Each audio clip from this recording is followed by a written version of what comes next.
네, 중국 고전문학사 첫 번째 주 목요일 수업 시작하겠습니다.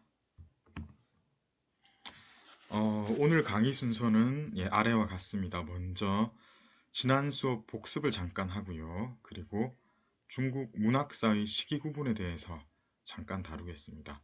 그리고 중국 고대사 개관이 있겠습니다. 마지막으로 시경이 무엇인지, 시경이 도대체 떤 작품집을 시경이라고 하는지, 그 편찬 목적이 무엇인지, 시경에 대한 옛날 사람들의 인식은 어떻게 변했는지, 시경은 무슨 내용을 담고 있는지, 어떤 문학적 성격을 내포하고 있는지, 이런 것들을 차례로 다루어 보도록 하겠습니다. 먼저 지난번에 수업 준비를 할 때 어떻게 읽기 자료를 수업 전에 미리 읽어오면서 준비를 할 것인지에 대해서 잠깐 얘기를 했는데요. 다시 한번 말씀을 드리자면은 너무 전문적인 경우, 그죠? 스킵하면서 읽어야 되겠습니다. 오늘 같은 경우 제가 어, 강조하는 부분 있죠. 그런 부분들이 중요합니다. 제가 다루지 않은 것들, 그런 것들은 이 책을 쓰신 분이 굉장히 훌륭한 분이신데 너무 아는 게 많다 보니까 이것저것 다 가져와서 조금 학부 수준에서는 쓸데없는 그런 정보들이 많습니다. 그래서 그런 부분들은 스킵하면서 읽어야 되겠어요. 그래서 1차, 2차, 3차로 나누어서 읽 때 3차가 정말 중요합니다. 사실과 저자의 의견을 구분해서 읽어야 됩니다. 안 그러면은 이분의 말씀을 여러분들이 그대로 어, 읽는데 읽으면서 이제 자기가 그 사람 의견을 그냥 따라가 버리게 될 수도 있거든요. 그렇게 하시는 것보다는 조금 생각을 하면서 읽어보자. 이게 이제 수업 준비할 때 읽기 자료를 미리 읽어오는 목적이 가장 중요한 목적이 되겠습니다. 네, 그러면은 지난 시간에 했던 내용들 한번 복습해 보겠습니다. 역시 중국 문학사의 역사적 배경을 얘기할 때는 세계사적으로 중국 문학이 유구하게 끊임없이 연결되어 왔던 부분, 이런 부분을 얘기하지 않을 수 없습니다. 그렇죠? 다른 어떤 나라에도 이런 식으로 전개되지는 않습니다. 문학사가 이렇게 전개되는 고대에서 창작되어진 양식이 그런 전통이 단절되지 않고 현대에도 그대로 이어지는 방식, 한자를 쓰기 때문이죠. 우리나라만 하더라도 중간에 한자를 쓰다가 역시 한글로 바뀌면서 문학의 양식 자체가 통째로 바뀌게 되는 그런 일을 경험하게 됩니다. 그런데 중국은 어떻습니까? 문체가 조금 바뀌었다 뿐이지 한자를 그대로 가져다 씁니다. 이런 경우는 굉장히 독특하다. 이런 얘기를 했고요. 그리고 중국 문학을 지배하는 가장 중요한 정신, 유가적 인본주의였습니다. 그래서 유가적 인본주의는 인간을 위하고 그 질서를 유지하는 데 목적이 있었기 때문에 장점도 있었지만은 단점도 있었는데 개인사의 토로가 용납될 여지가 적었다고 했죠. 그리고 이것은 중국뿐만 아니라 한국, 일본, 베트남 같은 동아시아 문학에서도 공통적으로 작용된 약점이었다. 이런 얘기를 한 바가 있습니다. 그리고 중국 문학사의 지리적 배경에 대해서 얘기를 하겠습니다.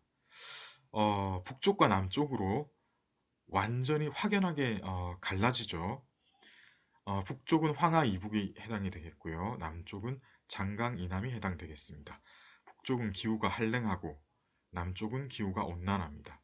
북쪽은 물자가 부족해서 사람들이 부족한 물자를 다투느라 거친 기질이 형성이 됩니다. 반면에 남쪽 사람들은 물자가 풍부하기 때문에 성격 자체가 둥글둥글 온화합니다. 이러한 것들이 문학 양식에도 영향을 미쳐서 북쪽에서 형성된 선진 이전의 시경 그리고 고시 악부 이거는 위진남북조 시기에 나오는 것이지요. 그리고 그 이후에 전쟁 사회시 질박한 산문의 형태 이런 것들로 볼 때 문학의 양식 자체가 단순하면서도 힘이 있는 그런 문학을 구사하는 것을 알 수가 있습니다. 그리고 남쪽 같은 경우에는 공상적이고 낭만적이고 평화적이고 시적인 그런 형태가 발전을 하죠. 예를 들어서 초사의 형태, 예, 선진의 초사, 예, 이런 게 이제 대표적인 낭만적인 그런 분위기를 읽을 수 있는 그런 문학 양식이 되겠습니다. 이게 나중에 한대에는 초가, 함부로 연결이 되겠습니다. 그리고 이후 어, 위진남북조를 거치면서 애정시가 많이 형성되게 되죠. 그리고 화려한 별년체 산문이 선호되어지는 이유가 됩니다. 아무래도 물자가 풍부하고 사람들의 성격이 온화하다 보니까 어, 북쪽에서는 경제적인 언어 구사를 하는 반면에 남쪽 사람들은 화려하고 다양한 그런 문체를 구사하게 됩니다. 사실 이 지금 얘기하는 이 부분, 특히 지금까지 얘기한 것 중에서 지리적 배경, 이거는 굉장히 중요하게 다루셔야 될 겁니다. 아마 제가 이거 시험에 한 번은 낼 것 같아요. 예, 중간고사든, 예, 기말고사든. 시험 내기가 너무 쉽죠. 예, 그리고 무엇보다도 중국 문학사가 북쪽, 남쪽으로 이렇게 예, 획일적으로 보이는데 어떻게 보면은 정말 실제로 이렇습니다. 정말 실제로 이렇기 때문에 예, 가장 중요하게 알고 넘어가야 될 그런 성격의 하나라고 보시면 되겠습니다.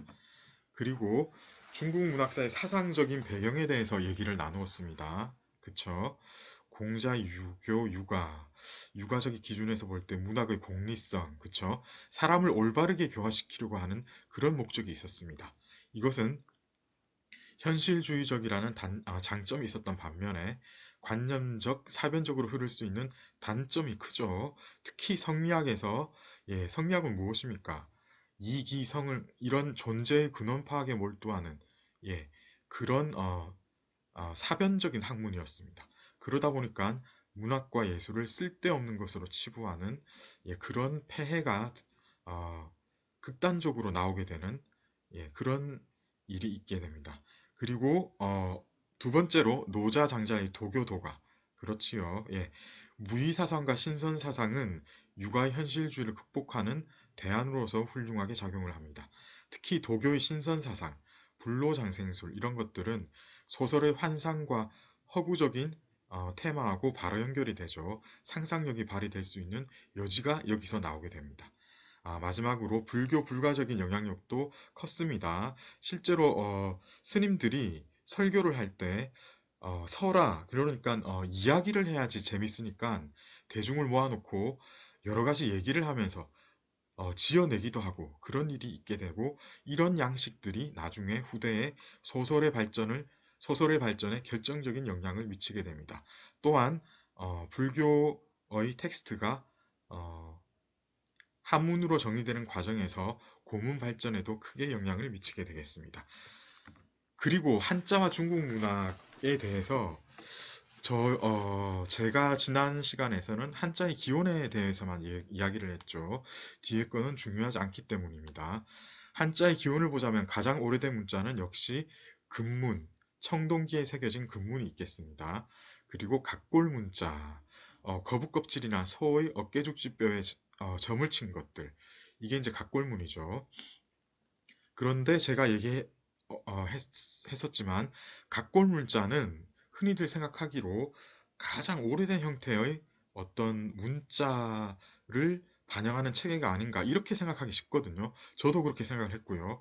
그런데 실제로는 각골 문자는 이미 아주 오래 발전된 형태의 문자라는 것. 그래서 그림 문자와 각골 문자 사이에 적어도 3,000년 이상의 세월이 있었다.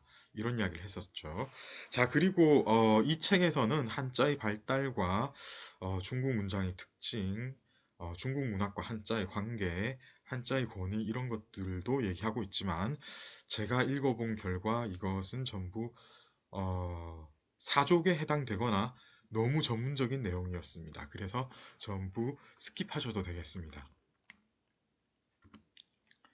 자, 잠깐 쉬어가겠습니다.